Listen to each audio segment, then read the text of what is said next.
So what's up mga brad? So shout out din natin yung nag-order nito. Meron na naman po tayong complete package. So ayan, 2x2 setup. Ito po ay in-order sa aming customer na taga Daan, Bantayan, Norte ng Cebu. So ayan. So ito, dalawang MCBD15 at dalawang D12 mid-high full range. Kasama po ito. Meron na po itong laman. 2x2 setup, dalawang D15 at dalawang mid-high full range. At ito, kasama po ito sa kaniyang order. Itong ampli cabinet. Ayan, may laman na po.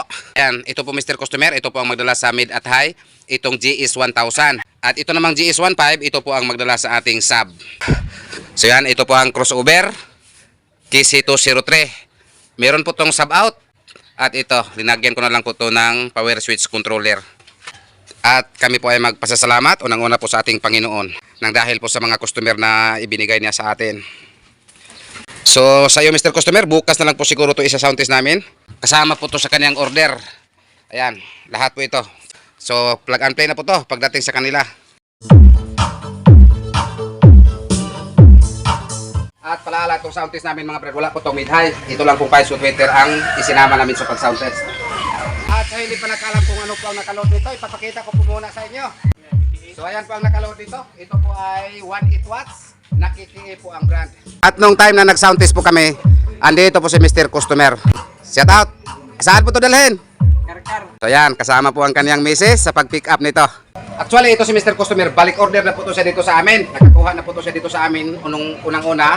Itong ampli sa kaniyang CE20. Pangalawa, itong lagyanan ng mga processor. Ito po ang pangatlo. Ano po? So ngayon, ipagpatuloy na po natin yung sound test ito.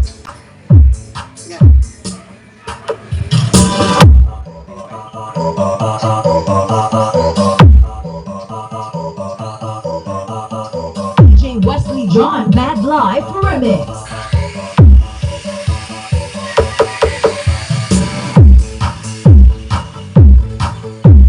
MCB Cebu Box Maker.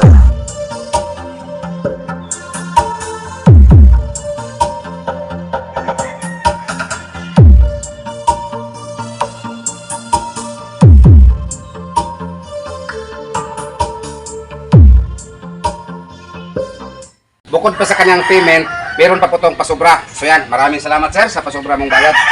At ayan po ang time na pauwi na po sila patungo ng Karkar City, South Cebu. Salamat, ma'am, salamat. So what's up mga brad, D12 mid-high bullet. Yan po ay pinipick up sa aming customer na taga Karkar City, South ng Cebu. Ito po ang time na pinipick up na po itong dalawang D12 mid-high bullet patungo po sa Karkar City, South Cebu. So shout out pala sa nag-order nito, Mr. Customer ng taga Karkar City, South Cebu. So yan, box lang po ang pinagkasunduan namin ni Mr. Customer nito mga brad, complete accessories. So yan, nakatig dalawang speak on bawat box at wala po tong laman. MCB Cebu Box Maker.